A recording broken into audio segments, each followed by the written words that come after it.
Welcome to Dead Headspace, part of Silver Shamrock's Horrorcast, a podcast network that includes Killing Time with Silver Shamrock and Unburying the Dead, where we exhume classic horror paperbacks for the new generation.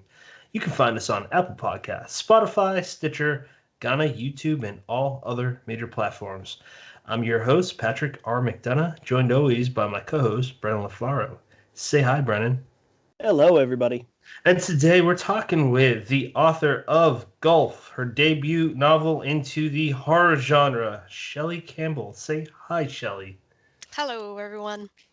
How are you doing? The first, actually, let's save that for a little bit later. What got you into horror? Let's jump there.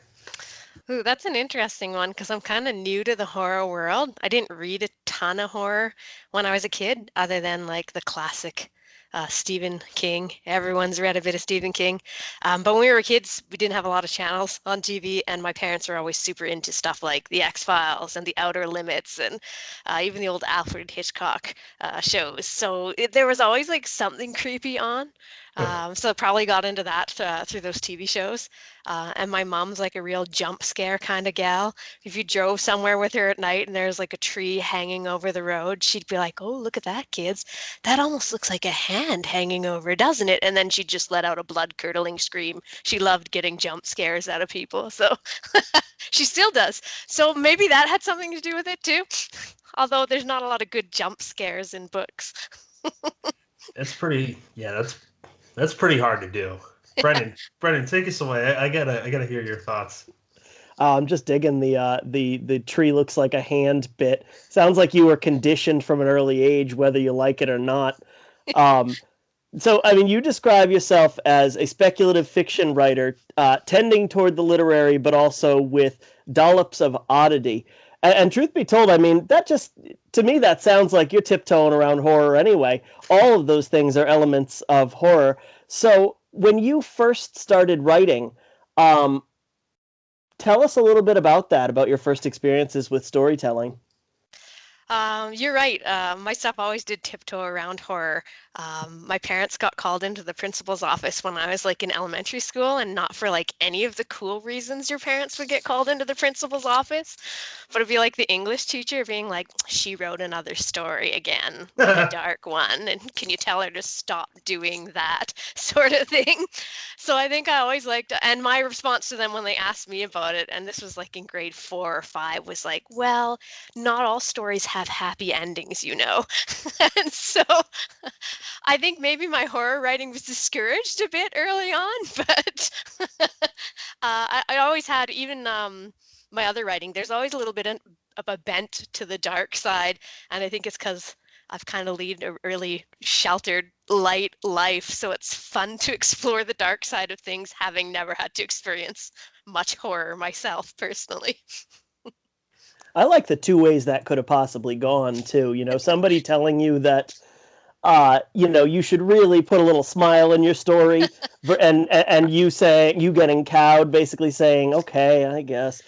I mean, versus the alternative of saying, have you ever seen a movie meant for anybody older than 7? Because there's a lot of stories out there, and if they all ended the same way, my God, that would be boring. Yeah. So I'm glad you chose the latter path.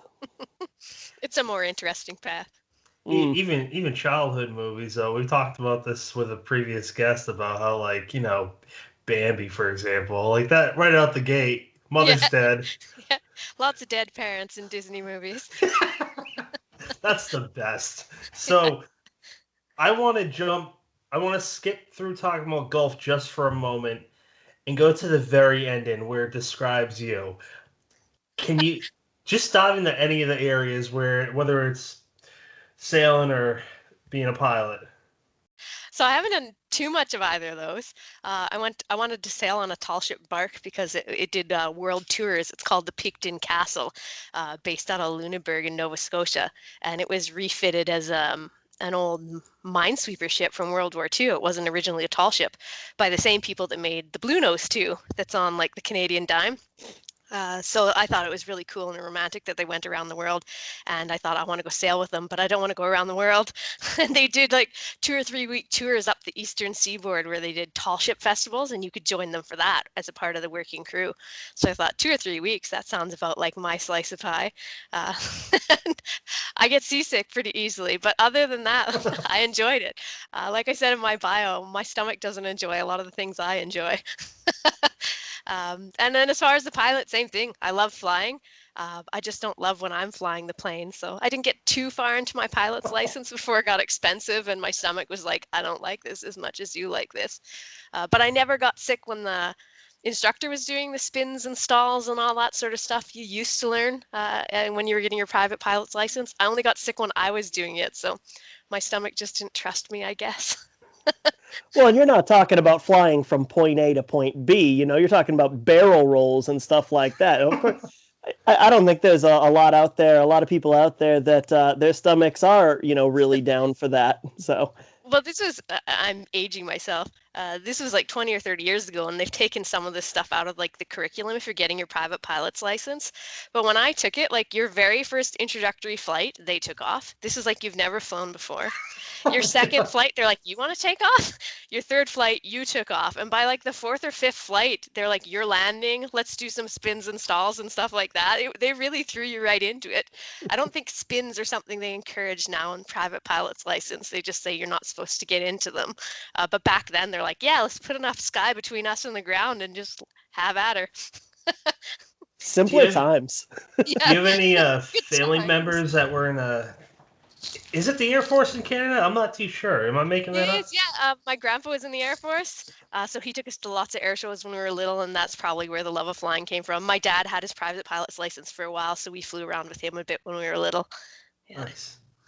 Now, I know very little about aircraft, but I think you said you flew a Cessna 172.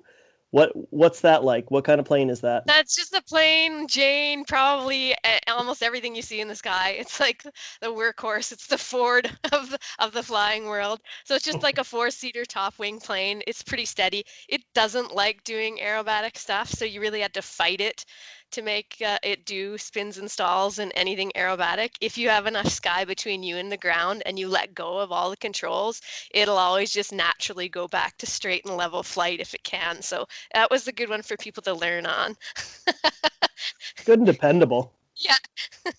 Speaking of flying, like on your website, it's got your art. Mm. It's unreal. You got quite the interesting style. It seems like there's nothing you can't draw. You got these neat dragons that kind of look like a mix and a match of different types of dinosaurs. You got nice scenic beach with looks like two girls. Yeah. I mean, who's this guy with the beard? Hasev? Oh, that's a character sketch from my fantasy novel. That's God. also where the dragons came from too. So Those are cool. Good thing about when you're querying for any fiction is if you got downtime and can't write, it's like, well, I'll make character sketches instead. That'll fill up some time. You got really interesting designs on dragons, though. Usually they got one or two different looks to them, and I gotta say, I've never seen these kinds before. Did you make those up, or? Yeah, pretty much. I wanted something a little bit different, more dinosaur-looking sort of thing. Yeah, and just kind of rolled with it.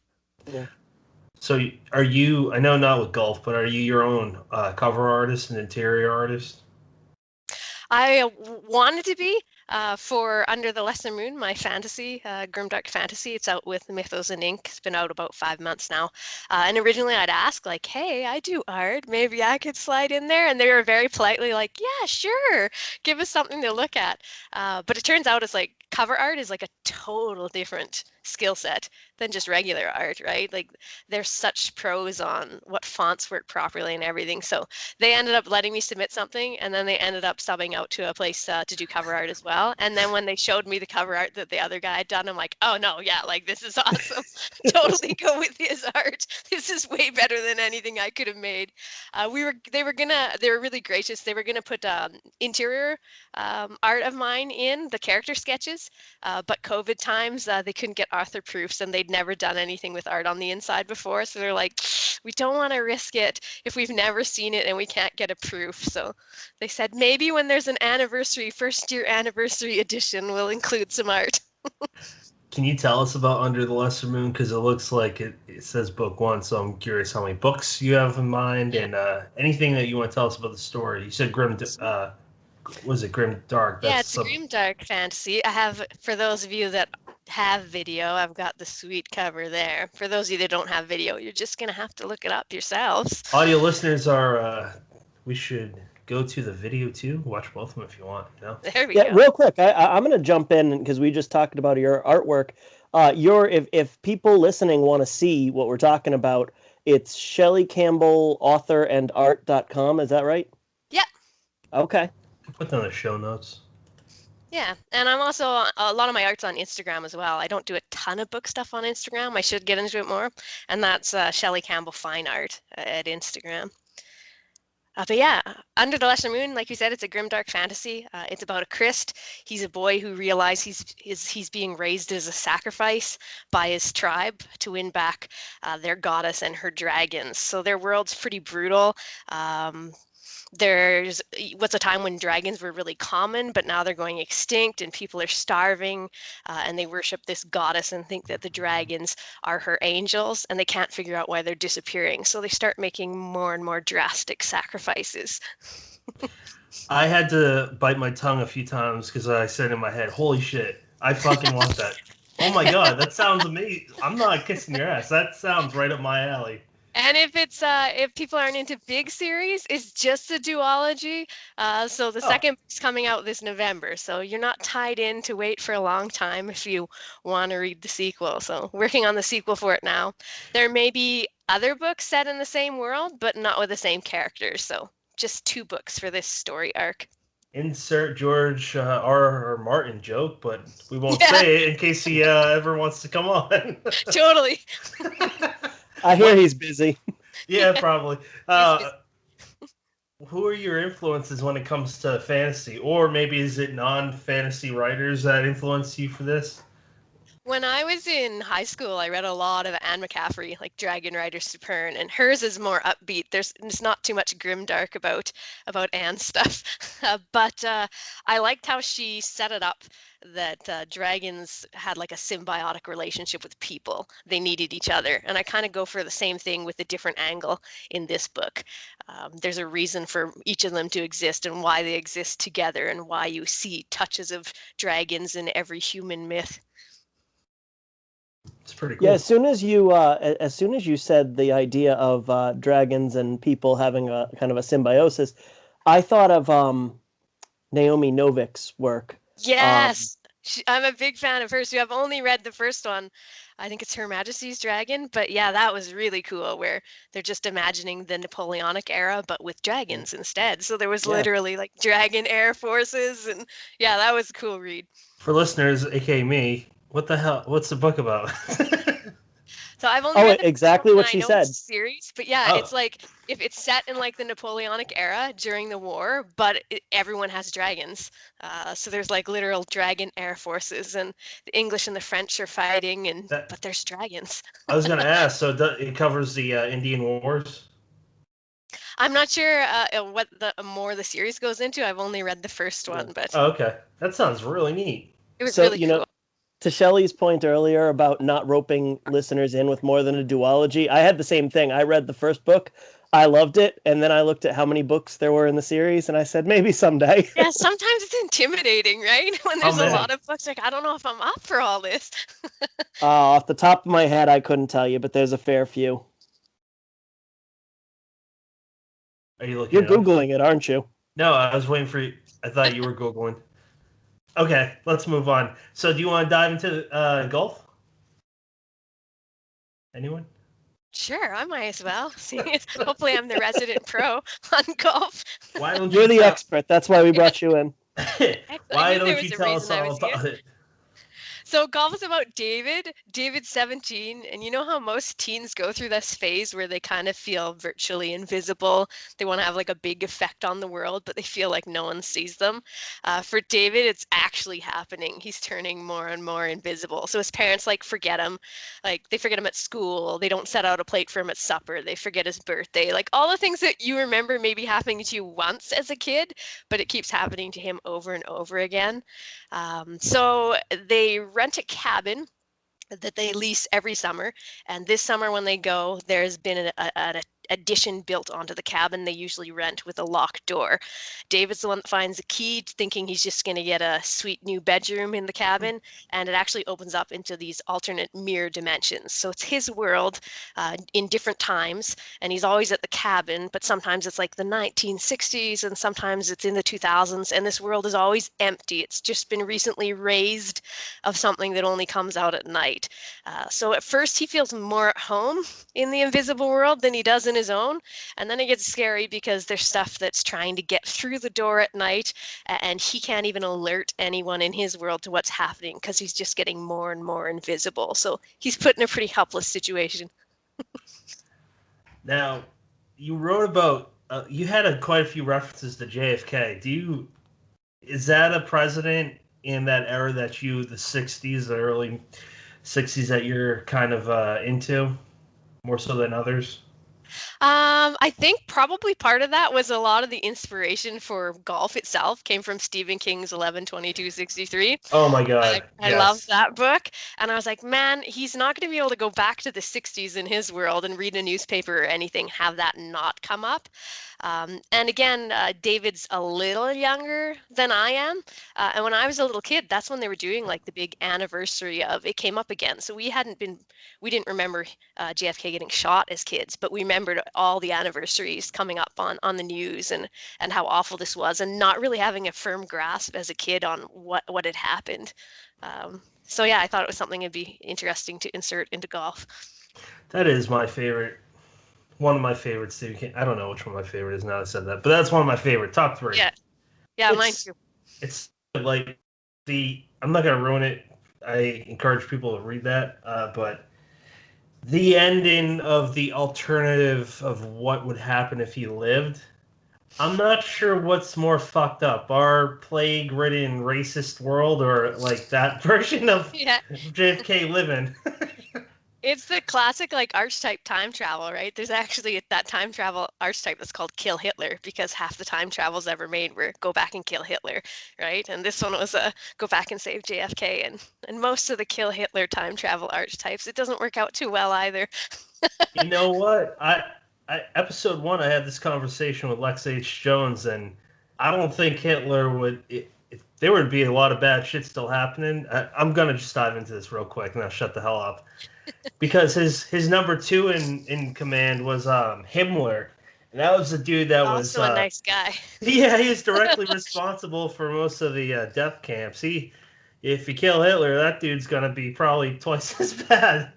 There's always another cockroach behind the king cockroach. Yep. Brandon, why don't you talk about golf, man? Oh, you'd like me to follow those comments up? Okay, sure. I don't know how to segue, so I'm just gonna say, here you go, Brendan. Actually, you started diving into it. My first question was what kind of inspired the story, and you said there's a little bit of 11/22/63 in there, but what other thoughts did you have to kind of put that spin on it? One of the things that inspired golf is it started out as a short story, and it was just an online prompt contest, and all the contest was your character finds a key to a locked door, and they're the only one to get inside. So I wrote golf as a short story based on that, and then Critique Partners, I shared it with them, and they liked it. Never really went anywhere as a short story, and I kept coming back to it and going like, I really like this character. I think it could be way more than a short story. So yeah, that was probably what it mainly inspired it. It started off as a short story, turned into an outline, and went from there. So behind the scenes with Silver Shamrock is, some of you might not know, but Kenneth W. Kane's the one that edits most books. Ken McKinley, the guy that runs Silver Shamrock, he edited your book. Walk us through the whole process from submitting the manuscript to working with Ken. So I subbed the manuscript to Silver Shamrock and probably 5 or 6 of my other favorite places. For a while, I had a hard time figuring out what exactly golf was because it kind of toes the edge. I'm like, I usually write fantasy, but it's not really fantasy. It's kind of horror, but most hardcore horror people are going to think it's not that scary because it's kind of quiet. So I subbed it to a few different places, and Ken got back to me probably about 6 months after I subbed, which was pretty sweet timing. I had another offer on it from another place, but they just weren't a really great fit. Yeah, and he said he loved it. Probably ended up subbing golf probably about 75 queries out for it. So it was getting to the point where our critique partners and I, like, not that 75 queries is anything incredible for querying, but it got to the point where our critique partners were joking with each other saying, maybe is David like really invisible? Does no one even see this? So it was super refreshing for Ken to come along and be like, yes, I like it. And like, oh, okay, like someone does see him. It is an actual story. Yeah, and then when he took it from there, he was very gentle with his edits. I have had other works under the Lesson Rune. I did substantial edits for. It was my first book, and it was an obvious first try effort. So the editor there were really nice, but basically we rewrote that from scratch. So golf was a nice experience because Ken was mostly happy with the story, so there wasn't too many huge edits to do, and it was all stuff that was pretty easy to put in place. And once I got my edit letter, it was like, whew, okay, that wasn't as bad as I thought. He wasn't like, scrap it, it sucks, rewrite the whole thing. Not that that's what my other publishers said. And then we got the cover by Keelan Patrick Burke, which is right behind Brennan's left shoulder. Pretty sweet cover. Yeah, I'm in love with that. Yeah. Keelan Patrick Burke is just a king, man. Yeah, he's kind of all over everything. He's one of the top dogs, I think, in the horror community as far as cover designs go. Brennan, you got any follow-ups? Yeah, I mean, as far as working with Silver Shamrock, not questions so much, but just, you know, I know Kane is usually the person who does most of the edits on these, but, you know, Ken McKinley edited one of my favorite Silver Shamrock books, Prisoners of Stewartville by Shannon Felton. So, you know, obviously he's got the chops as well, and, you know, your book was in good hands with him, and I'm glad he wasn't too mean to you. You know, I will say, Shelly, I don't even know if you remember this, but when my when Ken bought my book, which is coming out in July, you were one of the very first people to jump on the comment section and say, welcome to the Silver Shamrock family. And, you know, even months later, that stuck with me. So I appreciate that. Oh, awesome. I'm glad. I was just so thrilled to be part of the family myself. It was just that awkward, loud person being like, hey, everyone. So, yeah, you've got a Slatterly Falls coming out soon, isn't it? Yeah. And, you know, like, but until you said it, I didn't think of it in that way as, like, you know, a family. But, it, you know, I'm looking, this is a really good publisher who, you know, I've got like Tim Meyer behind me. We've got, you know, Stephanie Ellis, Ronald Kelly, all these great names. And, you know, to see my name, to see your name on a book that comes from a publisher that puts out these really, you know, high quality stuff, it's a good feeling. And yeah, it's a family. What the hell? Let's call it that. I hear you. I feel like I'm like, oh, I kind of snuck in the side door here, and I don't think anyone actually knows I'm along for the ride. Just going to be quiet and hang out with all these cool people, and maybe they won't notice. So I'm going to kind of sidestep golf for a minute, and we can come back if Patrick has more. But so you have, you know, you had the first book in your fantasy series come out, you said 5 months ago, I think. Yeah, it was around November, yep. Yep, Golf comes out a couple days before this recording airs, and then you have the second book coming out in, you know, later this year in the fantasy series, and you have a fourth book coming out in like October. So, you know, what's the deal that you're just completely unleashing on the world? Just had a lot of backstock, I guess. So for Under the Lesson Rune, I kind of already written the whole series. It needed a lot of work. So it's something that is on the back burner for a long time. Golf was actually something I wrote while I was subbing Under the Lesson Rune, and Under the Lesson Rune was out on sub for probably like 2 years. It had at one point an offer on it, but then the person never actually sent a contract for almost a year. So it was a slow going, and golf filled in the time there. And then the fourth book I'm writing is actually with my editor at Mythos and Ink that published Under the Lesser Moon.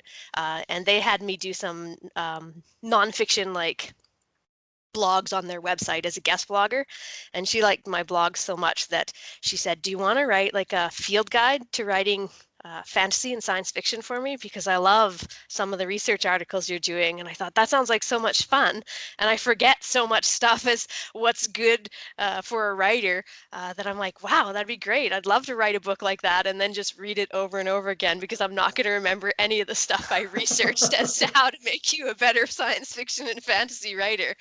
So that's been really fun to research. And yeah, that one's going to be out sometime toward the end of the year too, but probably my only nonfiction.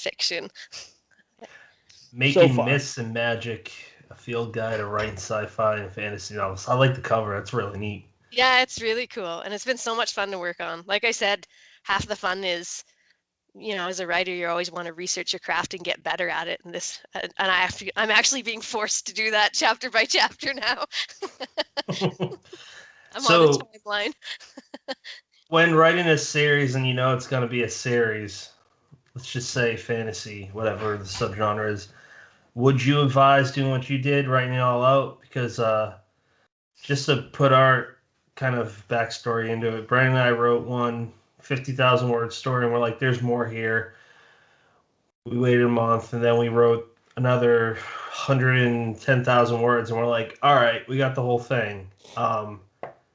For me personally, I like that because I can foreshadow in earlier parts or whatever. So I like that approach, but I'm curious what your advice would be.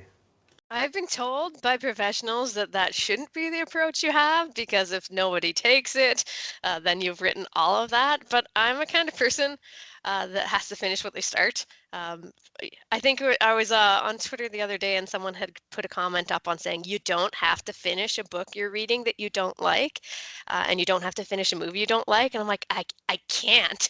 I have to finish every book I start, every movie I watch to the bitter end. And I'm like that with writing. If it's a series, I need to know where the whole story goes and how it ends. And I'm not smart enough to like build things up at the beginning and then come up with it later after the book's published. I have to know where it's going before I even start querying anywhere. So although it might be time wasted and no one would pick it up, I have to finish. I'm the same. I got to finish what I started, just to put some of that, like you said, foreshadowing in there, and to know where it's going, because I'm not really good at doing that on the fly. And I think there's a lot of pressure once something's published to do it on the fly. Like, you have all this time to come up with your first book, and then when it gets queried and accepted, if it's a series, now you're on the clock. Like, you better get that second one done, because you're on a timeline now. You have to meet deadlines. I don't want to offend the person who gave you that advice of, you know, the idea of, you know, you've wasted your time. But to me, that advice is kind of outdated. Like, I completely agree with, you know, what Patrick originally proposed, where, well, obviously we wrote the damn book together, but where, you know, when we were 5 chapters in, we didn't know where it was going. And, you know, to be able to follow the thread of the story and then go back and add details that, you know, are pertinent later, that's ideal. But the other thing is, if you sell the first one and it does very modest numbers and the publisher doesn't want a second one, I mean, self-publishing has never been easier. And even if you know you're not going to sell 1 billion copies, you have that kind of built-in market for the, you know, second and third volume, or however many you decide to do. It might not be a huge market, but, you know, if you shell out for the editing and the cover and you know you're at least going to make your money back, it's worth it. Yeah, totally. I agree for sure. Obviously, that's what I did, was not follow advice. So, I mean, you talked about a lot of querying and, you know, trying to find a home for all your books. Was self-publishing ever a consideration? Definitely. I think, especially for Under the Lesser Moon, because Under the Lesser Moon took forever to write. I think I started that in high school and then stopped when my kids were born and then picked it up again. And it's like picking up a book that you haven't read in years. You're like, where is this even going? I don't even remember this. So for that one, it's like, okay, you spent on and off like 10 years on this, Shelly. It deserves to like see something better than some dusty folder in your computer until the end of time. So had it not been accepted anywhere for publishing, I would have definitely done self-publishing. My satisfaction publishing books is I want to hold a finished product in my hand. So any way that I could get to that, I would have. I'm just really fortunate that I've had some people along the way that are like, hey, we think this is good enough that we're going to foot the bill for a little bit of it or for all of it, and we're going to take a chance on it. So I lucked out there, but I definitely would have gone the self-publishing route had I exhausted my querying options for these ones. How's the whole experience been, though, working with several publishers? It's been amazing. There's a big contrast. Mythos and Ink is a smaller publisher, and they don't have a big catalog right now, so they spend a lot of time working up to it. So they know like a year ahead of time this is going to release in November, and they take their time and they really spend a lot of time with all of their authors. So that's been kind of cool to be almost like the center of attention there. And Silver Shamrock was really awesome because not that they don't spend time on their authors, they're dealing with a lot bigger catalog and they're giving a lot more books homes. So it was a faster process. It was neat to see, like, whereas I would hear and be working on a book a year ahead of time, almost with Mythos and Ink. With Silver Shamrock, we signed the contract, and then like 2-3 months before release, I'm like, so, like, should I be working on anything? And everything really went really fast. It was quite a fast process with Silver Shamrock. So I like them both. I found it was a neat contrast between working between two different publishers, both very good at what they do, but both tackling it in different ways. And it's neat to see the differences in small businesses, and they still both come out with an incredible end product. Yeah. What about you, Brennan? How's your? I mean, you're still in the middle of the editing stage, aren't you? Oh, we haven't even started the editing stage yet. So we are working on cover design at the moment. We're working on interior art, and editing is just around the corner. Well, good luck. It'll be fast. It'll be fast. How's the reception been, though, so far for you, Shelly? For golf, I haven't heard a lot back yet. So because it's been so fast. So I think Ken ended up getting a bunch of art copies out just this last couple of weeks. So I think today was the very first time I saw a review from someone who had not, who I didn't know, reading the book. So that's pretty cool. I'd be like, oh, someone out there I don't even know has read it and enjoys it. The cover everyone loves, which is amazing, but I can't take credit for that because that's all Keelan. But people seem to be excited about the idea about it. There's a lot of people that have pre-ordered and seem to be excited for it coming out. So it'll be fun to see what happens on the 27th and where it goes. I was telling Ken McKinley, it's kind of like pushing a little teenager out there into the world and hoping that everyone likes him and he does okay, except hopefully I don't have to like worry about golf drunk driving or bailing him out of jail.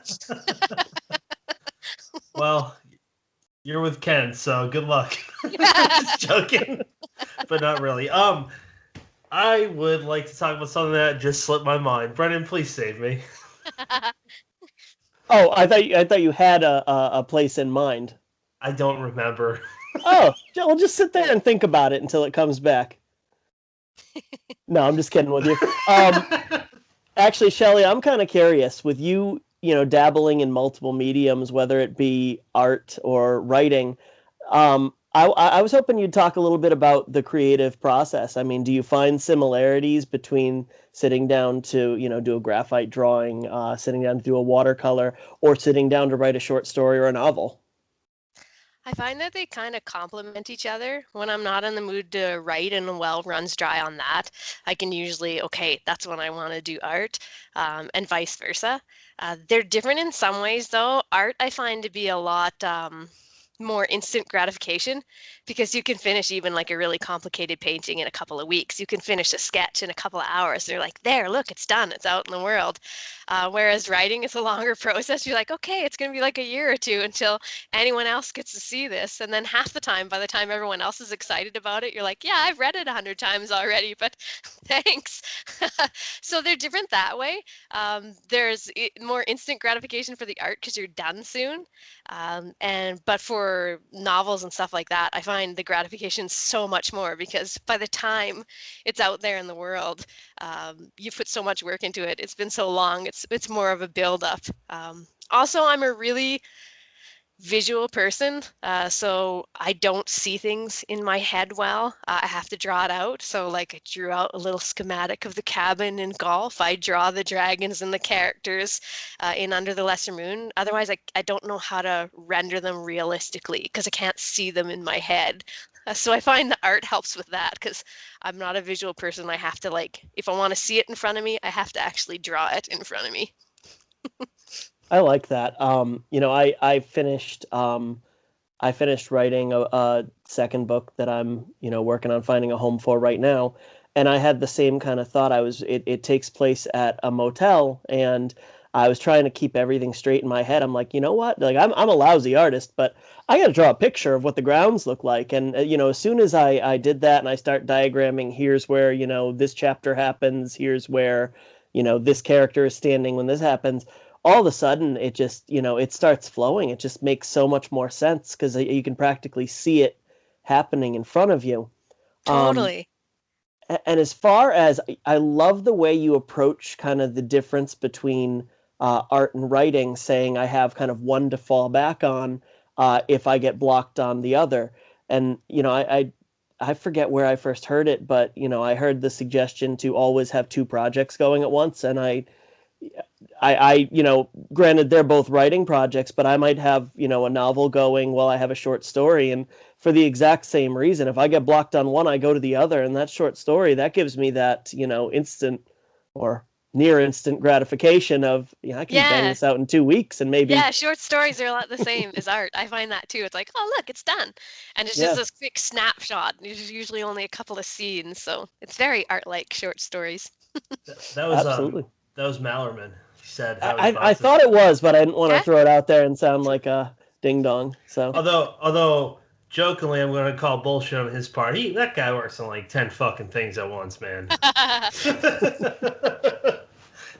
It's really good though. It's a fantastic way. And again, whether you have two novels, a novel and a short story, or a novel and a painting going, all at once, it's a great way to kind of keep yourself active and creating and not feel like you're either just doing it because, you woke up and you said, well, I have to do this today. And also not feel like you've hit a brick wall. Yeah, it's a nice way to switch gears. Yeah. I also like putting stories away and coming back to them whenever it feels right. Like, totally. I update Brennan on my what I'm hoping is my debut, and I put that away for like almost a year, and I'm glad I did because I learned a lot, and it's a lot to do with the show, talking with a lot of people. But if I worked on that right away, I don't know. It feels like it was good timing. So I think that's just as important for potentially newer writers to hear that. Yeah, totally. Yeah, you don't have to always bang it out within a year or two. And my editor with Mythos and Ink actually said when they took a first round of edits for it and said, we're going to get back to you in about a month on them. Don't look at it anytime then. Just don't even look at it at all. Work on something else. So yeah, I find really good to come back with a fresh set of eyes on stuff. You get too close to it. Otherwise, when you come back later, you're reading it as a reader, not a writer. Absolutely. That's Brennan and I put our book away for a little while. He's working on a few of his own. I'm working on a few of my own. We beta read each other's solo projects, and eventually we'll get back to our collaboration. And I think that'll be good because, like I was just saying about my own work, is you become a better writer the more you do other stuff, and then you have a fresh set of eyes. I don't know. I'm pretty much parroting what you guys are talking about. Oh, and you guys must get so much incredible advice with the writers you have on. You guys have had some amazing writers on, and it'd be neat with the podcast to just pick up tips and tidbits from everyone that comes on, because there's some incredible guests on here and that have written some amazing stuff. So it's kind of neat to pick their brains. Yeah, it's a trick to guests for them to teach us. Well It done. is. Well done, sirs. It's not even a well hidden trick, and the thing I'll say is, and it's selfish, but I've called it selfish before on here. Is you really can, if you have an author on that is particularly good at something you admire, and you can pick your brain on, or you can pick their brain on it. But even if you have, just something that's kind of niggling at you over the week, maybe something's not working in your story, you can. So Shelly, what do you think about? And you can get advice that way. But I say it's selfish, and it is, but I feel like there's a benefit to that, because a lot of the people that we get feedback from are writers who are new or newer or still looking to kind of just find their voice, hone their craft a little bit more, and approaching it from each and every angle is, you're constantly learning. Totally. And it's so important because writing's such a lonely profession, just like you in front of a computer or a notebook, to have that like outside feedback. And it's hard to find beta readers that can be honest, because sometimes your friends aren't, right? Like sometimes, yeah, it's great, because they don't want to say it isn't great. So I've been really lucky to find a great critique group of like 4 or 5 writers that we became friends after we became critique partners, but we're not scared to tell each other like, yeah, that's garbage, that's just shit, throw that out, and we don't get hurt feelings over it. But it's really hard as a new writer to find where you can go to ask questions, to find who will look at stuff for you, because there's so many fantastic writers out there, and there's so many new writers out there, and we all need to find our little homes. It took me 6 years to find Brennan and a few others that I trust. And Brennan and I have gotten to the point where we know each other's writing so well, where he and I will just say, like, you can do better than this. That's it. But that, you know what? I was going to bring up the same thing if you didn't, and I think that's so vital, is to find somebody who can look at your work. And when I get something back and it has a little track change from Patrick or a couple other people, and it says, "Hey man, you're better than this." Yeah. I can look at that, and I don't have to think like, "Oh, well, but I like that." I can look at that and say, "Yeah, man, you are better than this." It's so important to have someone that won't take your shit writing and be like, come on, don't try and pull that over on us. We know you can do better. He's also given me great feedback with my middle name, saying the R stands for Rub-a-Dub-Dub-Dub. Well, you got to work the humor in too. Otherwise, you're writing horror. It's bleak. It's dreary. It's there's nary a happy ending in sight. So if we can't laugh at our mistakes, then what are we even doing? Exactly. Living a good life. So I do want to get back to golf.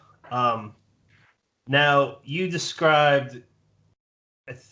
Was there? I can't remember if it was in the beginning, if there was an introduction, or man, I should have known this, or afterward by you. But you talked about how you and your family used to go to a cabin. Only you had very good upbringing. I want to hear about that. Was it in Canada or was it out there? I'm from Alberta, so we're kind of tucked into the Rocky Mountains a bit, but still out on the prairies. I grew up farming, very small scale farming. We were mostly like hobby farming, but you still couldn't go away on holidays because you're not going to be like, it's different saying look after my dog and then saying, hey, can you look after like 30 cows too and a bunch of chickens, right? No one's going to do that. So when you grew up farming, we didn't go on a lot of holidays. Like you couldn't afford to either. Farming wasn't really lucrative. Surprise, surprise.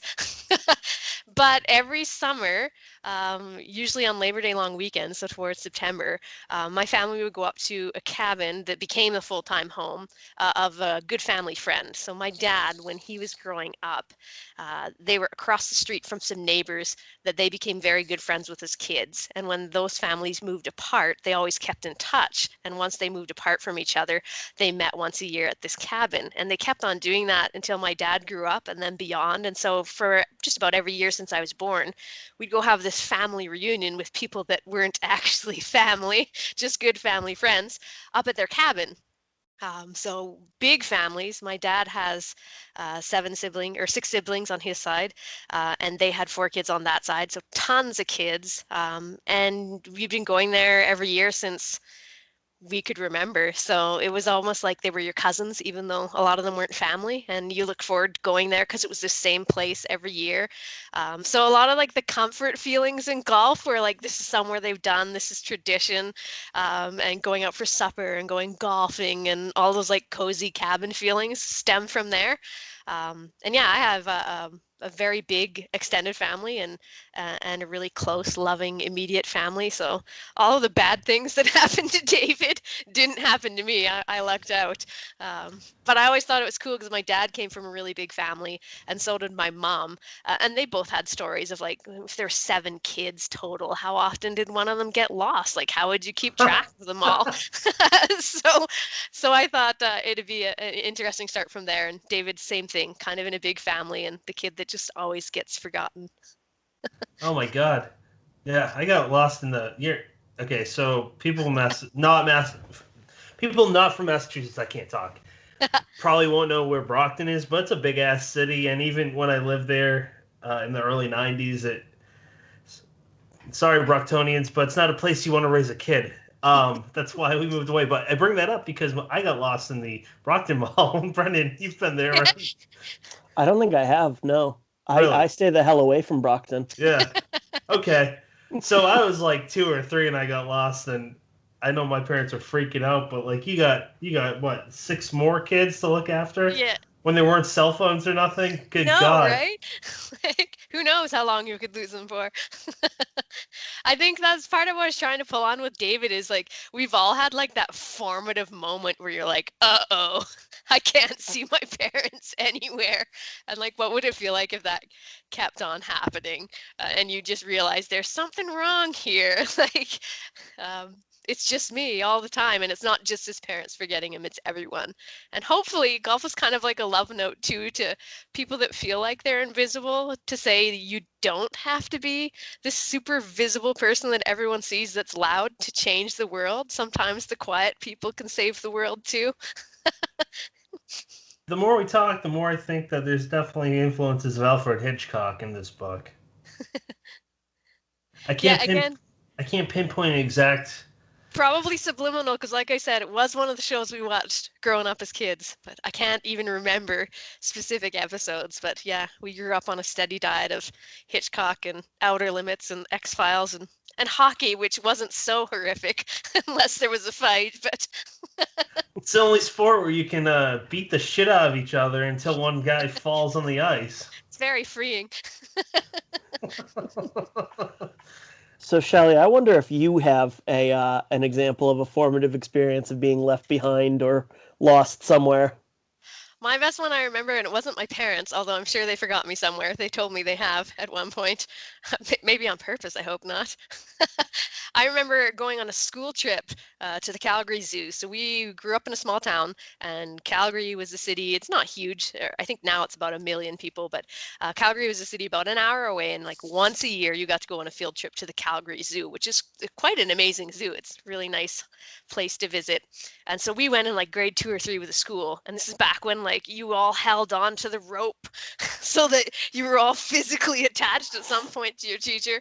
And at one point I looked at the rope I was holding and I looked at the kid in front of me and I'm like, this isn't my class at all. Somehow I switched over to the wrong line like some runaway train. And I asked the teacher at the head of this line, because I figured this is the only adult in sight, where should I go? And they were so angry that I'd got lost and that they had to find who owned me now. And I remember them being so mad about it and me being like, I was just holding on to the rope. So that's the one that comes to mind for me. God, adults are so stupid. How dare you, as a small child get lost? And as a parent, I've had that when you're at the park and you kind of look like someone's mom and a kid runs up to you to hold your hand and then they slow motion look up to you and realize it's not their parent. So on the other side of it, I've had that experience where you're like, oh, hey, buddy, like, I'm not your mom. I've had a little kid call me dad before. I'm like, you're not Philip. Yeah. You're not my son. I think we need more Canadians on the show. Canadians, I've never, look, I'm not trying to make a blanket statement, but this is kind of a compliment. I used to game with all sorts of people when I was, 10 to high school playing this game called Counter-Strike, and there was a few Canadians, and I've never met one that, is mean. Y'all are friendly. It's because we distill all our evil into Canada Geese and then we send them south. Oh, I knew it. That's the secret. Those motherfuckers shit all over the parts and everywhere, man.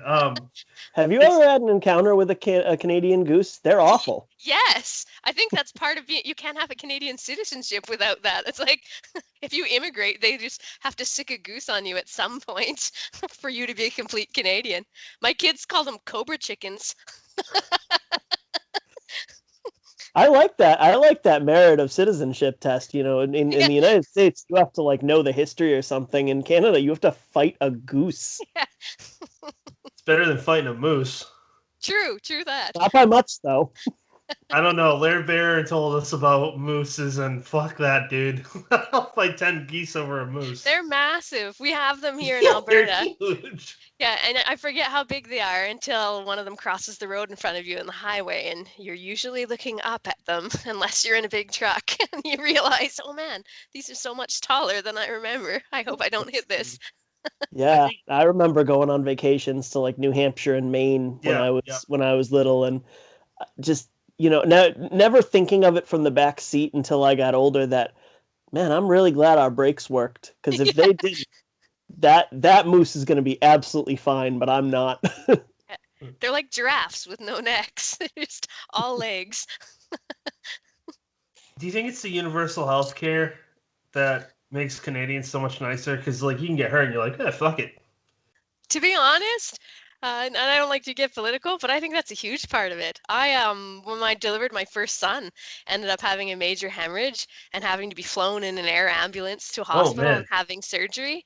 And there was absolutely no bill for that. And I can't imagine how stressful that situation would have been if while you were getting wheeled into surgery, you were thinking, oh my God, how much is this going to cost? It's absolutely amazing. The air ambulance here is not included as part of provincial healthcare. It's fundraised, but still, it's a non-for-profit, and since everything's kind of isolated out here, and if you're not by a major city, if you get into a wreck on the highway or something, sometimes it's quite far for just a ground-based ambulance to drive. But yeah, that's non-for-profit, and yeah, you don't have to worry about bills for major stuff like that. I think that's huge amount on the daily anxiety levels in life, for sure. For sure. I wasn't being silly when I said that. I mean, I think no worries.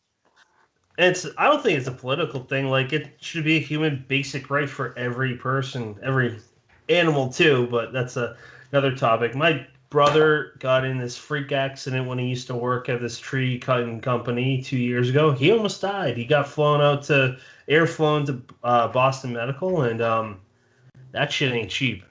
No, to say the least. Yeah. And I'm not trying to joke either, but someone was saying, can you imagine if the show Breaking Bad had been set in Canada? It would just be an end of the story so fast because there was no storyline there. If he had universal health care, Walter White would have been a completely different guy. We're laughing, but that's depressing. It is, but sometimes you have to laugh, Yeah. Shelly just fucking destroyed one of my favorite shows. Yeah, what else? You know what? What other shows would that ruin? Probably a whole lot. I mean, you guys had shows, yeah. You guys had legalized marijuana a lot longer than we have. Yeah, it's true. Yeah, Alberta's had it for a while now. Oh, yeah. Smells like skunks a lot around the neighborhood. That's when I go back home to Massachusetts, it smells like that all over the place now. Brendan, what do you want to talk about now? I'm throwing it to you, sir. I was actually, I liked how you went into the whole idea of, big families when you were, thinking your way around golf. I'm curious about Jess and Jord. Did you have any influences to make the two most obnoxious characters that I've read this year? There's always got to be a pair, you know what I mean? And usually they're not by themselves when they're jerks. Usually it's a pair. But you can get a certain pair of people together and they're the biggest jerks ever if they're together. So I thought, well, why not make them twins so they're always together? So yeah, and I thought in big families, there's probably always that one sibling who you're like, oh man, I can't stand that person. You just don't jive with them. And I thought, why not make it double in golf? Why not make it two? I love the comparison with Tweedledee and Tweedledummer. That's great. I love Alice in Wonderland, so anytime there's a reference to that, I'm all for it. Yeah. I'd like to jump to the Canadian writing scene. I don't know much about it. Is there? There is one. I know there is, but I almost said, is there one? Obviously there is. But what's it? What is it like up there compared to the U.S. or anywhere else? I guess. It's a lot smaller and more spread out. So, for example, when I was querying for a fantasy, and again, I'm unagented, so I'm just querying small publishers that accept unagented submissions. But for up here in Canada, there was maybe like 2 or 3 small publishers I could sub to. That was it. So it's small and kind of spread out. A little bit more active probably on the eastern coast, like Toronto and that sort of area, because it's just so much more populated. But I find really supportive. So smaller groups, but way more supportive because that hey, we're all spread out here. So a lot more like online get-togethers, and when there was like in-person cons, huge turnouts for them because like this is the only chance we're gonna get to be able to talk to people that write in our genre because you're also spread out. Amazing grants, government grants. I haven't been applied for any myself, but depending on what you're doing in the arts, there's some incredible government support if you're willing to go through the paperwork for it, which is pretty cool. Stuff like getting your ISBN numbers, it doesn't cost anything up here, things like that. So it's pretty cool to see them support the arts like that. We had I can't talk tonight. We had Wabgishig Rice on. He's from the Anishinaabe tribe. I hope I'm not fucking that up. And his location, Sudbury area. Yeah, Wab. He's really cool. I know him not so much as a writer, but he used to be a journalist, a reporter up here. Yeah. He's awesome. He's fantastic. But he talked about that, the grants. He got it 2 or 3 times. I can't remember on the top of my head, but there you go. That's another thing that they support art. Art's so important, but it's, at least from my perspective, people outside of being creators don't take art seriously. For example, I always wanted to be a writer, but I thought it was a screenwriter, filmmaker. I thought I wanted to do the Kevin Smith thing, direct, edit, and write. I would love that one day, but I had very few people supporting me. My immediate family did, but whenever you get like people together to shoot a video or whatever movie, they don't think of it as anything like beyond an amateur hour, which I get it, but it's very few and far between for actual support. And there's a lot of hollow excitement, like, yeah, it's awesome, but few people show up until you meet, like you talked about earlier, people that have the same mindset. I find that with writing too. Oh, you like writing as a hobby? Well, what do you want to do for, the rest of your life? Like, I want to write. Yeah, exactly. That's what I want. People get paid and make a living off of that. That's what I want to do. And I think COVID kind of highlighted that a bit for us when everyone was in forced isolation. What was the most important thing to people? I mean, other than obviously like essential services like being able to have food and things like that, but that's when everyone was like, oh man, I got to pick up a book, or I'm going to catch up on all those shows I didn't watch on Netflix. We totally turned to entertainment and the arts for comfort. Yet everyone doesn't think they're important until you're like, I kind of need those right now. Absolutely. Brennan, what you got on this, man? We've talked about this before, but I love making this shout out to like the horror community, and I bet a lot of other bookish communities did it as well. But I remember about a year ago when we were all asked to lock down, so many authors made their and publishers made their books free or like a dollar, so to encourage people to just stay home. And I thought that was such a cool, grand gesture to support. And even if you're charging a buck, if you have a bunch of people downloading that, you're going to see that impact. You're going to get into new names. You're going to try an author that you haven't tried before. And a lot of people's love for reading probably coming back from some of that, right? Like some people absolutely get priced right out of reading or just don't have the time. And this year was a different year in a lot of ways that forced people to slow down. And those of us that wanted to escape had to do it in a book. Yeah, we all know that person who is too busy to ever read a book. It's like, well, you're at home now, Susan. You got time. Pick up a book. My husband's not a reader. He doesn't read any fiction. He's not a fan. Does a lot of technical reading for work and just nope. I don't want to read. Hasn't read much of my stuff, but doesn't bother me because he's not like a genre of fantasy or even a fiction reader. Just not his cup of tea. Each to his own. My wife she doesn't read most of my stuff either, but she doesn't read much fiction ever. So, yeah. I mean, my husband maybe pick up a book for recreational purposes, maybe once or twice in our marriage. It's just not his go-to, right? When the guys at work, these older guys I work with, I work in an industrial business, and I work for a wastewater treatment plant, and they're two older guys. They are very good at their jobs, but they're not into fiction. They're like, why don't you read this at home, nonfiction stuff? And it's like, Jesus Christ, man, you want me to fall asleep? Like, I'll do that. I'll go to my bedroom if I want to read this stuff and fall asleep. That's interesting. I come from a similar background. I used to be a plant operator at a sour gas plant, so very industrial. Yeah. That's kidding. Probably, again, where some of the horror came from, because anyone that works a lot of shift work will be able to tell you. If you're on night shifts, you get into that perfect frame of mind where you start coming up with all the weird ideas. I don't think Brennan will ever have another friend or my wife or the other few that I send pictures like this to, but at times when I'm working on like a 60-foot conveyor belt, literally with clumps of shit on it, I'm like, that's all poop. And there was this one job I had to replace a probe in a tank full of shit, and when you open the cover, it's very visible gases rising from the tank full of liquefied shit. And I'm like, do you realize how hard it's not to puke right now? This smell is so bad, you need a mask or you are going to pass out. I actually teach a course. That's my side job, apart from writing, is I teach a course called H2S Alive, training anyone that's in oil field or wastewater treatment about why this gas is dangerous and how to recognize it. So yeah, I totally hear you. Yeah, I'm the guy that takes care of the gas detectors at my work for H2S is a killer.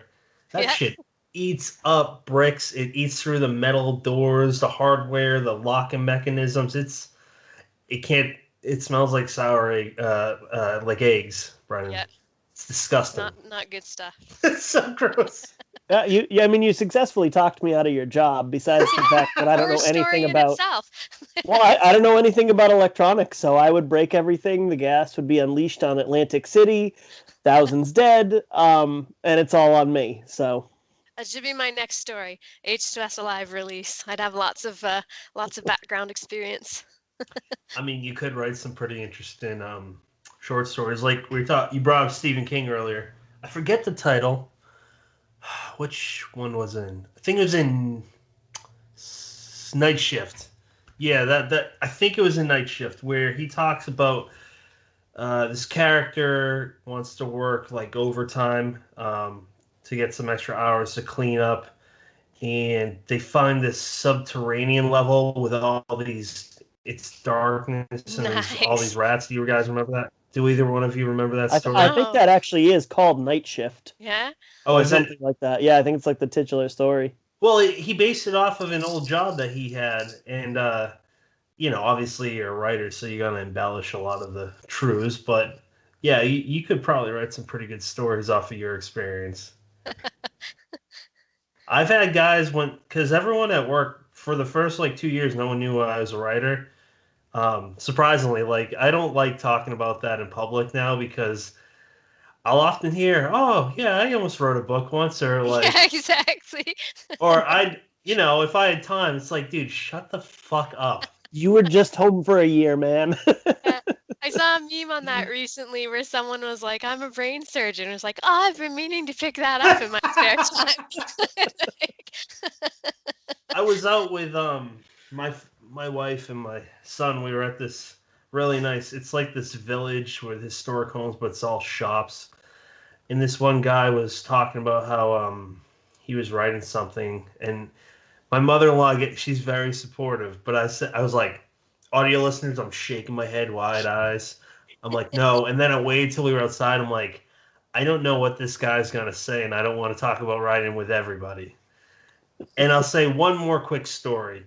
I was waiting in a doctor's office on my laptop writing, and this bitch right next to me just like not even nonchalantly just looks at what I'm working on. I'm like, I want to kill you. I don't like very few people can look at my first drafts. Never mind literally over my shoulder as I'm typing like I feel very naked right now. Leave just me alone. creepy.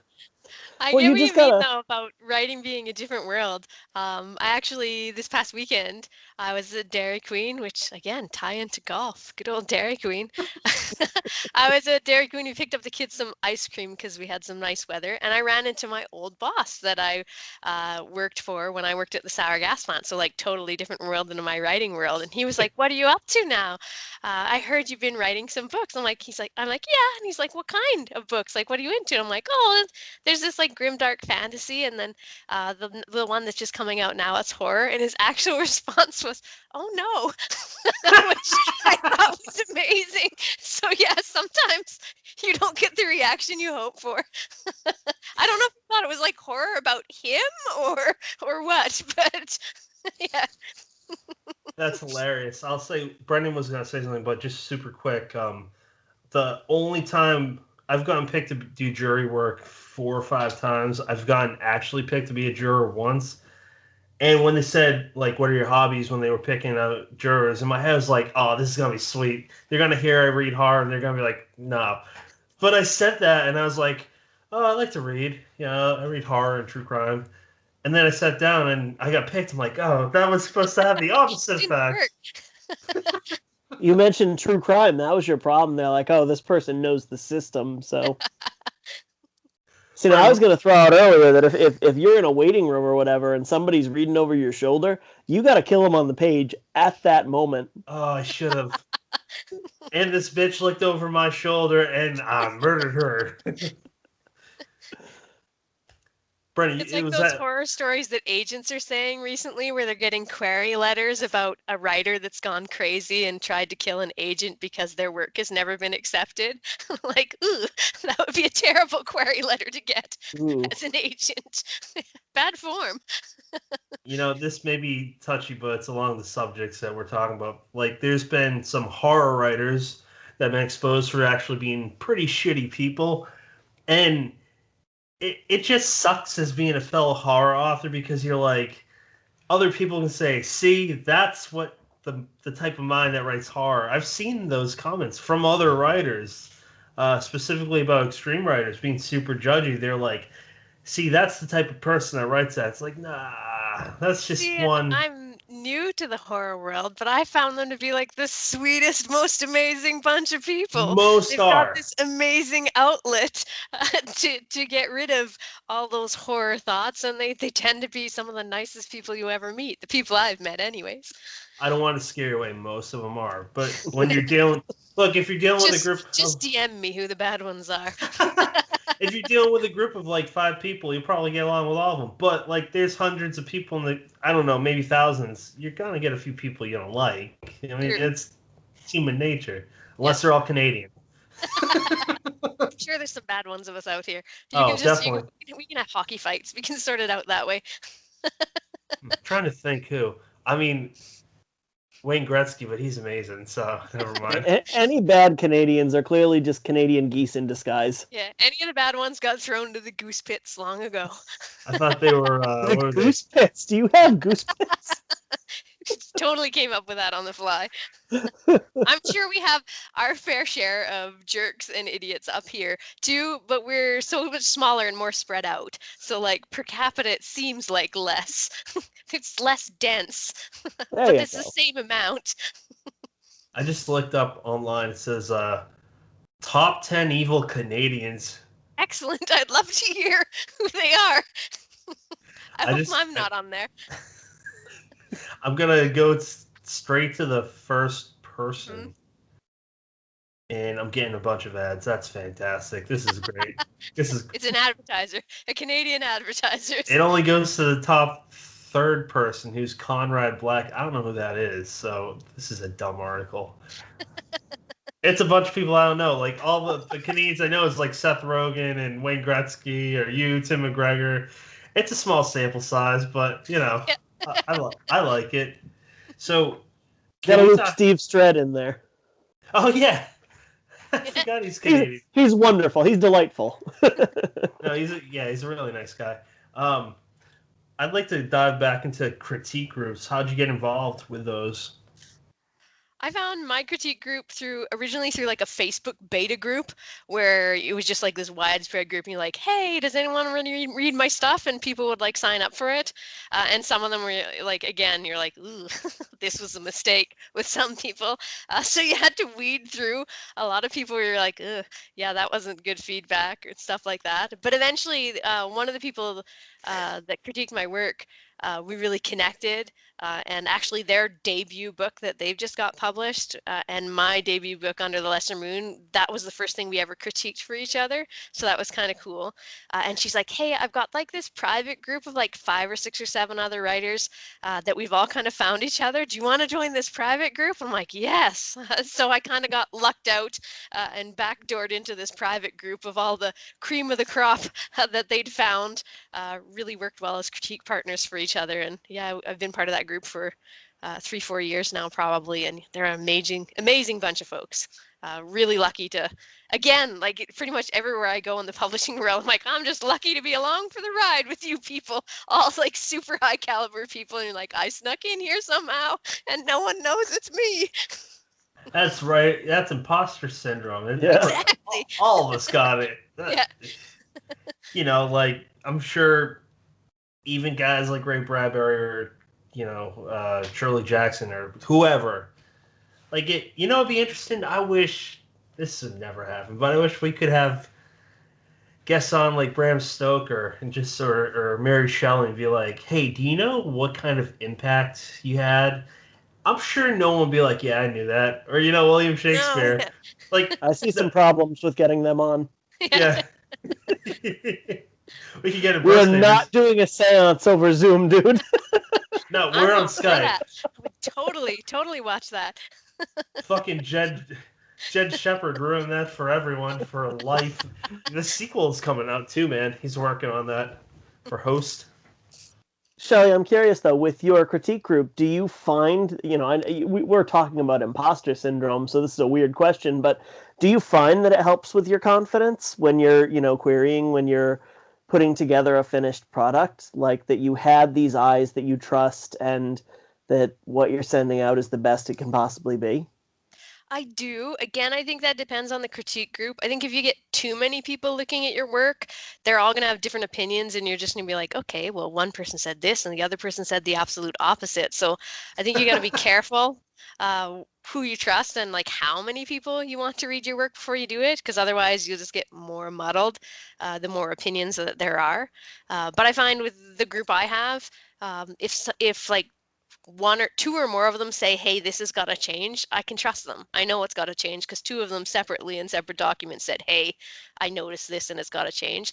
And yeah, it definitely gives me the confidence. In fact, one of the things Ken said when he was reading through golf was like, this seemed kind of polished, like it'd been through other set of eyes before. And I'm like, oh, it has. It's been through about 5 sets of eyes before it ever went out to see the world. So yeah, I find it helps a lot for me anyways, because I don't feel confident sending it out if it's only me who's seen it, especially if I haven't had a chance to give it a break. So you have beta readers. I haven't. Brendan hasn't. We've talked about this, but so I know what your opinion is on that. Between Brendan and I, we've talked about something that I'd like your opinion on. We've talked about editors, and I'm not here to knock anyone down, but I don't understand. And it's usually newer writers. I don't understand writers that don't use editors. What's your thoughts on editors? I think that part of it might be sticker shock for some newer writers. They're like, whoa, it costs how much? Without realizing like how much work it is to edit, to develop, whether you're, and how many steps of editing they are, and not understanding what steps they need and things like that. So I think a lot of that's that, like, why would I pay for that? And a lot of that is we're like a do-it-yourself community now, worldwide, you know what I mean? Like Home Depot's like, you can do this yourself, build your back deck. So like in writing, we're like, yeah, I'm gonna do this all by myself too. And it's so easy to fall in love with your own work that you think everyone else is gonna be just as excited about it and that it's perfect, without realizing how close to it you are and that what's going on in your mind isn't necessarily what's coming out on the page. So I think if someone can afford if to get an editor, fantastic. If not, find yourself. It's going to take a few years, but find yourself a good group of critique partners that aren't initially your friends, that are going to tell you for free whether it's good or not. For free, and you're going to have to get a not a thick skin. Don't put up with people who are just going to be utter jerks to you, obviously, but know that the books you see on the shelf in the bookstore isn't a single person that made that. That's a collaborative project that many, many, many people worked on to get it that shiny, right? And if you want your stuff to be that shiny, you're going to have to be willing to make it a collaborative project too. So that's kind of my opinion on it. That's a great one. I mean, for a 700-word flash piece that's not even published, I had like 8 people look at it. Like, you gotta put in the work. When I started seriously writing in 2014, I had no idea what the fuck I was doing. I'm not claiming I do now, but I paid for an editor one time because it's the only time I self-published. That was like $300 or $400 for a 20,000 word novella. I could see how that's discouraging. That's a good point to bring that up. And you don't know what you're going to get, right? Like, you can send a page or two and get an editor to sample edit it, but you're not sure what you're going to get from an editor. You're not sure if you're going to be a good fit. And probably some of it with new authors is like, on TV. That's not how it happens. You're scared to share your work with the world. You're just hoping you could ship it off in a nice letter to a publisher, and then you're going to come rich and famous after that because it's amazing. And a lot of people coming into it don't realize like how much work goes into this stuff behind the scenes. Yeah, I'm sure. And you know what? Another thing is, at least with me, I was worried about, like, what's my mom going to think? I don't give a shit anymore. My mom's surprisingly supportive. My parents know I'm super warped. I think I put that in, like, the acknowledgments of my book. My dad actually sent me a message after he read, he hasn't read Golf yet, but after he read Under the Lesser Moon, he was like, I loved it. I read it one day, and I'm like, aw, Dad, thanks. And I'm like, I was worried you were going to think it's super warped. He's like, oh, you're super warped, all right, but I loved it. So, like, I'm lucky enough to have a set of parents equally as warped as I am, and like you, not worried at all about what they think. Yeah. Oh, they can't judge you. They took you to the creepy tree and screamed at you. Exactly. They molded me into who I am. Now, Brennan, unless you got anything else, I would like to jump to upcoming projects, which is a weird question to ask, but hey, you might have something. I do. Oh, okay. Then not a weird question at all. I'm right now subbing to a few publishers, work that I've actually co-written with a friend of mine. And she's not a writer, but she had this idea that she wanted to get down on paper. And she's also got ADHD, and she wanted the main character to have ADHD. So I thought that would be so cool to write with you, but I would obviously need a lot of input from you as to how this character's mind works and what she would do in certain situations, because I have no experience with that. So we co-wrote it together. It's called End Date. It's about post-apocalyptic British Columbia, so it's kind of set in Western Canada. The world has kind of been bombarded by solar flares constantly. It's wiped out the electrical grids, and Iris, the main character, is part of a commune that is kind of scavenging pieces of the internet off of old hard drives, scribing it back to paper, and selling the knowledge, because all of the books by that time were digital, and when the electrical grids went down, so much knowledge was lost that you could make a pretty good buck selling this knowledge. But they're running out of knowledge to sell. It's been a little while here in the apocalypse, and they don't have a lot of valuable information anymore. So that's what I'm kind of subbing out now. I love it. I think that sounds fantastic. You know, it's interesting. I learned this just the other day from Brennan about ADHD. I got diagnosed with ADD. He's like, dude, that's not a thing anymore. I'm like, okay. And Well, to jump in, it's perfectly legit that if you got diagnosed with that, 20 years ago, it's just, one of, and I don't think it was the DSM-5, but one of the I don't know diagnostics. I'd have to look it up. I can't remember the acronym, but basically, the big doctor book of medical conditions, the most updated version, ADD is kind of under the umbrella of ADHD. They did away with diagnoses like Asperger's and PDD and OS in favor of just putting everything under the umbrella of the autism spectrum. And I'm rambling now. Go ahead. Please continue your story. Yeah, he told me that, and I talked to my wife. She's a social worker, but she's smart as fuck. Especially, she's teaching me so many things about mental disorders and neurodiversity and so forth. You know what's weird is, like, we've talked to so many people for, I don't know, over a year, and I haven't really talked about like being neurodiverse myself, because I never thought of that. I feel like I'm always slow to stuff like that, but you know what? That conversation's gonna be saved for probably another episode. That was just my only input with that. So, I mean, that's another level of my interest there too, just to throw it out there. Can we talk about what are you currently reading right now? Ooh, what have I been? I just finished Laurel Hightower's The Crossroads a little while ago, which is Tell me what you think. it was a terrible book to read if you're a parent. Yeah. We actually have someone in our neighborhood. Have you guys read Crossroads at all? We actually have a lady in our neighborhood whose son was killed a number of years ago by a drunk driver, and has a cross on the side of the road, and visits there regularly. And my heart was broken when I started reading Laurel's book, because I'm like, oh my gosh, it was so similar to a situation we had up here, which hopefully doesn't end the same. This lady's doing well. But yeah, that one was a heartbreaker. Stephen Graham Jones, The Only Good Indians, I read that one a while ago. And again, that was like a gut punch in the most amazing way, I suppose. Other than that, right now, I actually just started into Kenneth Kane's From Death Reborn. Nice. Called, right? Yeah, so just got into that. So trying to read more in horror, because like I said, I'm a little bit new to the horror world, so... If you look at the dedication in the front of that book, you'll see two very familiar names. Excellent. I heard you Where guys is that? beta read for We that, are. right? Yep. Excellent.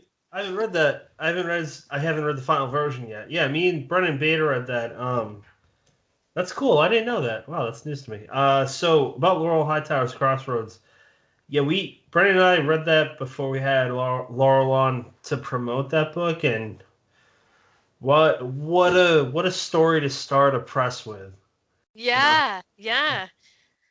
It And was, she's got another book out, came out in 2018 through Journal Stone called Whispers in the Dark, and I read that a few months after I had my son, and that was the first book in my adult life that I remember where I just started crying. uh, It's a powerful book. There's a few months where I was crying over anything, but like that book's super powerful. yeah. And life changes when you're a parent, right? Like things that your priorities change and things didn't seem important before are like your view changes a bit, I think. I remember, like I told you, I was working as a sour gas plant operator. We were Yeah. working at like really old facilities, and I remember the allure of that. I kind of lost its allure after I had kids. I'm like, I don't know if I want to have a career working in a really old sour gas facility that's got poisonous gas in it. So That yeah, it was that's bit gonna be life. a utility thing, because I hear like mine's old. There's a lot of updates They just needed. keep running them until they don't run anymore. It's pretty scary because the machines, I'm sure, like your old plant, are very big and could kill you very quickly and painfully. And they're old, so when we'd have to replace parts on something, you'd be like, I don't even know where you'd order this part for anymore. And you'd look it up, and like the business that made that part has gone out of business since Yeah, the 80s. And you're like, so it was really interesting to even try and maintain some of these old places. I'm But going yeah, on my. not so exciting to work at them. Once I had kids, I'm like, I don't know if this is the career I'm staying in. I just looked at the date, figured out it's the 22nd, and actually 2 or 3 days, I forget, 24th or 25th of April will be I'm going to my fifth year where I'm at, and I mean, there's stories I've heard from some of the older guys, and one was a guy who was on a ladder above a little like port into a three-story furnace, and fire shot out from the furnace. Nice. Um, and going back to all the stories that you or I could tell, or people in that situation could tell of it in the horror lens or whatever.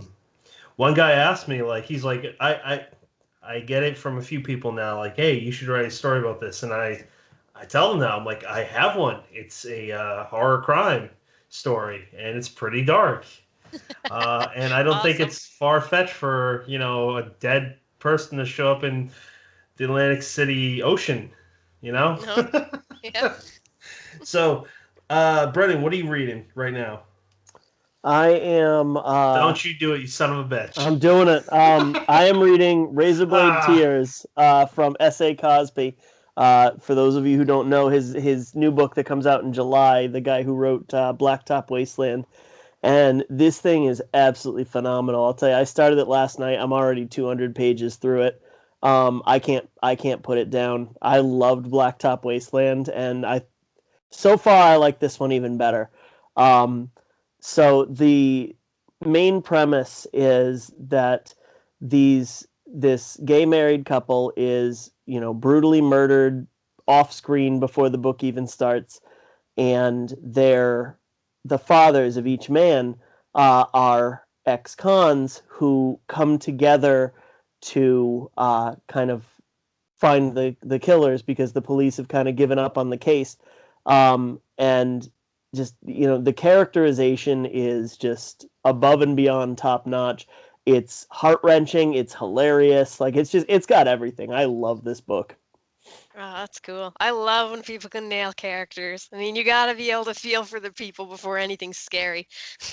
If you can't connect Absolutely. with them, then you don't really care what happens. why Yeah, no, he slashers are has a so way. fun. I mean, anybody who read Blacktop Wasteland knows he has a way with character, and I feel like he's even topped himself with this one. Oh, awesome. Pat, how about you? What not as good book are you reading?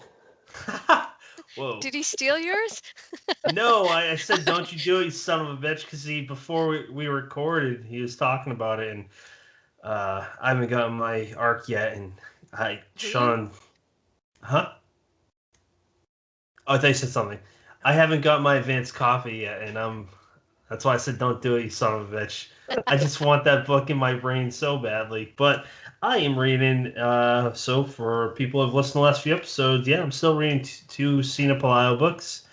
I finished Golf a couple days ago. That was awesome. And now I'm reading the audio version of Ronald Kelly's debut novel with Zebra Horror Books back in 1990, I think, 91. It's called Hindsight. It's about this girl that has second sight. He based it off of, I believe it was his grandmother who could see deaths of people, and it was a gift but a curse. And it's based in Tennessee in I want to say the 40s, but it's around that era. It's interesting. It's stuff that until Ronald came around in my life as a reader, that I never dove into before, like Southern, besides like Mark Twain or the classics like him. I never really read like heavy Southern stories. It's cool because a Yankee boy like me would never write something like this, and I love it. Very cool. Yeah, he's someone that I would definitely check into if you're, you want to check out some history and horror. He's started in the 80s with his short horror, and still writing today. He's killing it. Where can people follow you? I didn't make all my handles the same because that would just be too easy. Not organized at all. So on Twitter, I'm at Shelly C Fine Art. I've got a Facebook author page, Shelly Campbell Author and Art, and Instagram is Shelly Campbell Fine Art, and then the website is www.shellycampbellauthorandart.com. Fantastic. And don't forget, listeners, you can go and get my ugly mug on a coffee mug or a mask during the COVID times. Wear it as a Halloween mask or whatever. It doesn't matter. Just check out the store. Go to deadheadspace.com. Just click on the store tab. We will have more merchandise later on. Check it out if you get a chance. Guys, is there anything that we have not talked about? Any weird noises that you want to make before we sign out tonight? I think I'm good to go. Okay, Can anybody do an old-timey car horn? That's always fun. Pat? You brought it up. You must have practiced. Oh, God. Nice. I don't know what they sound like. That's close enough. That was an old-timey car horn going through puberty. Next episode is with Lex H. Jones. That is upcoming Monday, so stick around for that. We have Cassie Daly on. We get into some fun talks about his book, his latest book, Whistling Past the Graveyard. Then we dive into some serious topics that are pretty interesting about being on the spectrum, and that is fascinating. It's very educational for someone like myself that can learn a lot more about that topic. And that's all we got. So, Shelly, thank you for joining us today. It's been a pleasure. Thanks so much for having me. And Brennan, thank you, sir, for being by my side always and forever. That's ominous. That's creepy as fuck. You have many choices in podcasts. Thank you for choosing us. Until next time.